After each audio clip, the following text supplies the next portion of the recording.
നടി രേവതി സമ്പത്തിനെതിരെ പരാതിയുമായി നടൻ സിദ്ദിഖ് വ്യത്യസ്ത സമയങ്ങളിൽ വ്യത്യസ്ത ആരോപണം ഉന്നയിക്കുകയാണ് എന്നും ആരോപണത്തിന് പിന്നിൽ അജണ്ട ഉണ്ട് എന്നുമാണ് സിദ്ദിഖിന്റെ പരാതി. തന്റെയും അമ്മയുടെയും പേര് കളങ്കപ്പെടുത്തലാണ് രേവതി സമ്പത്തിന്റെ ലക്ഷ്യമെന്നും സിദ്ദിഖ് പരാതിയിൽ ആരോപിക്കുന്നു. പരാതി DGPക്ക് കൈമാറി. അഖിൽ ഷാൻ സാർ തിരുവനന്തപുരത്ത് നിന്ന് കൂടുതൽ വിവരങ്ങളുമായി ചേരുന്നു. അഖിൽ ഷാ, എന്താണ് സിദ്ദിഖിന്റെ പ്രതിരോധം? വേണു, നമുക്കറിയുന്നത് പോലെ വലിയ വിവാദമാണ് ഈ സിദ്ദീഖിന്റെ ആരോപണത്തിന്മേൽ ഉണ്ടായത്. അതിന് പിന്നാലെ സിദ്ദീഖിന്റെ അമ്മ ജനറൽ സെക്രട്ടറി സ്ഥാനത്ത് നിന്ന് രാജിവെക്കേണ്ട സാഹചര്യവും ഉണ്ടായി. ഇതിൽ ഏറ്റവും പ്രധാനമായും നടി രേവതി സമ്പത്ത് ആരോപിച്ചത് ഇത്തരത്തിൽ സിദ്ദീഖ് തന്നെ ലൈംഗികമായി ഉപദ്രവിച്ചു, ലൈംഗിക വീഴ്ചയ്ക്കായി നിർബന്ധിച്ചു, അത്തരത്തിൽ പ്രായപൂർത്തിയാകാത്ത തന്നെ ഉപദ്രവിച്ചു എന്നൊക്കെ പല ഘട്ടത്തിൽ പല തരത്തിലുള്ള ആരോപണങ്ങളുമായി രംഗത്തെത്തി എന്നുള്ളതാണ് സിദ്ദീഖ് നിലവിൽ ഒരു വലിയ ആരോപണമായി അല്ലെങ്കിൽ വലിയൊരു കാര്യമായി ഈ പരാതിയിൽ പറയുന്നത്. പല സമയത്ത് പല ആരോപണങ്ങളാണ് രേവതി സമ്പത്ത് ഉന്നയിക്കുന്നത്.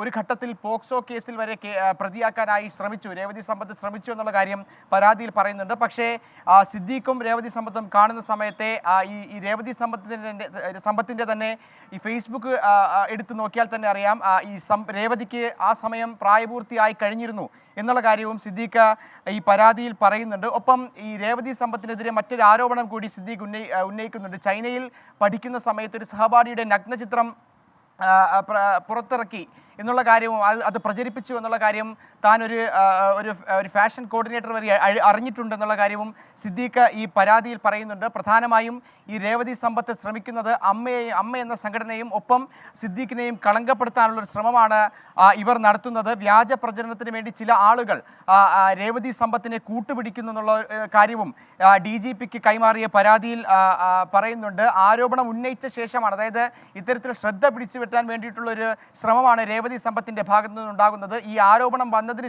ശേഷമാണ് മാധ്യമങ്ങളിൽ ആകെ ശ്രദ്ധ പിടിച്ചു പറ്റിയെന്നുള്ള കാര്യവും ഈ പരാതിയിൽ സിദ്ദീഖിന്റെ പരാതിയിൽ പറയുന്നുണ്ട്. എന്തായാലും ഈ രേവതിയുടെ ആരോപണത്തിൽ WCC ഉൾപ്പെടെ ഇതുവരെ പ്രതികരിച്ചിട്ടില്ല എന്നുള്ളൊരു ആക്ഷേപവും സിദ്ദീഖ് ഉന്നയിക്കുന്നുണ്ട്. എന്തായാലും DGPക്ക് സംസ്ഥാന പോലീസ് മേധാവിക്ക് ഈ പരാതി കൈമാറിയിട്ടുണ്ട്. എന്തായാലും ഈ കേസുമായി മുന്നോട്ട് പോകാൻ തന്നെയാണ് സിദ്ദീഖ് ഇപ്പോൾ ഉള്ളത്. അത്തരത്തിലുള്ള ഒരു പ്രതിരോധം, അതായത് പല ഘട്ടത്തിൽ പല രീതിയിലുള്ള ആരോപണങ്ങളുമായി വരുന്നു, ആ ആരോപണങ്ങൾ തമ്മിൽ വലിയ വ്യത്യാസങ്ങൾ ഉണ്ടാകുന്നു തുടങ്ങി വലിയ ആരോപണം ഈ പരാതിയിൽ സിദ്ദീഖ് പറയുന്നുണ്ട്. എന്തായാലും അതിൽ കൃത്യമായൊരു അന്വേഷണം വേണം. ഈ പറയുന്ന ചില ഗൂഢാലോചനകളുടെ ഭാഗമായി ഉണ്ടാകുന്ന ഇത്തരം ആരോപണങ്ങൾ അല്ലെങ്കിൽ ഈ അമ്മ എന്ന് പറയുന്ന സംഘടനയ്ക്കെതിരായ ആരോപണങ്ങളൊക്കെ വിശദമായി പരിശോധിക്കണം. ഇതിന് പിന്നിലുള്ള ഗൂഢാലോചന എന്താണെന്ന് അറിയണം എന്നുള്ള കാര്യമാണ് നിലവിൽ സിദ്ദീഖ് DGPക്ക് നൽകിയ പരാതിയിൽ പറയുന്നത്. WCC ഇക്കാര്യത്തിൽ രേവതിയുടെ ഈ പ്രതികരണത്തിൽ ഒന്നും തന്നെ പ്രതികരിച്ചിട്ടില്ല എന്നുള്ളൊരു വലിയൊരു കുറ്റപ്പെടുത്തലും ഈ പരാതിയുടെ ഭാഗമായി സിദ്ദീഖ് ഉന്നയിക്കുന്നുണ്ട്. വേണു,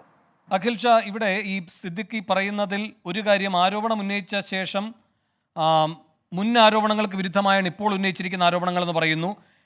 ഇതിന് പിന്നിൽ രേവതി സമ്പത്തിനെ ചിലർ ഉപയോഗിച്ചെന്നും പറയുന്നു. എന്താണ് സിദ്ദിഖ് ഉദ്ദേശിക്കുന്നത്?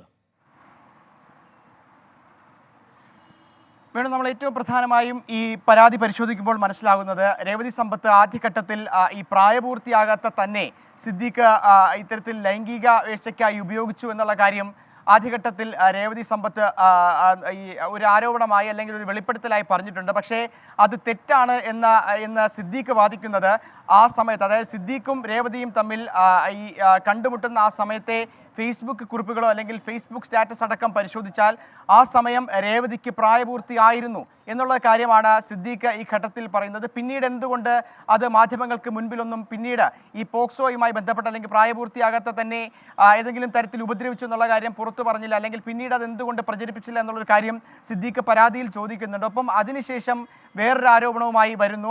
അത്തരത്തിൽ പല ഘട്ടങ്ങളിൽ പല പരാതിയുമായി ഈ നടി വരുമ്പോൾ അതിൽ ഏതെങ്കിലും തരത്തിലുള്ള ഗൂഢാലോചനയുണ്ടോ എന്നുള്ള കാര്യം പരിശോധിക്കണം എന്ന കാര്യമാണ് സിദ്ദീഖ് പറയുന്നത്.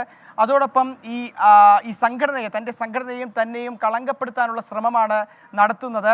ഈ രേവതി സമ്പത്ത് ചൈനയിൽ പഠിച്ചുകൊണ്ടിരിക്കുമ്പോൾ ഇത്തരത്തിലൊരു കുറ്റകൃത്യം ചെയ്തതായി തനിക്ക് വിവരം ലഭിച്ചിരുന്നു, താൻ അറിഞ്ഞിരുന്നു. അതായത് കൂടെ പഠിക്കുന്ന ഒരു സഹപാഠിയുടെ നഗ്നചിത്രം പുറത്തുവിട്ട് പ്രദർശിപ്പിച്ചു എന്നുള്ള തരത്തിലുള്ള കുറ്റകൃത്യങ്ങൾ ചെയ്ത ആളാണ് രേവതി രേവതി സമ്പത്ത്. അവർ ശ്രദ്ധ പിടിച്ചു പറ്റാനുള്ള ഒരു ശ്രമമാണ് നടത്തുന്നത്.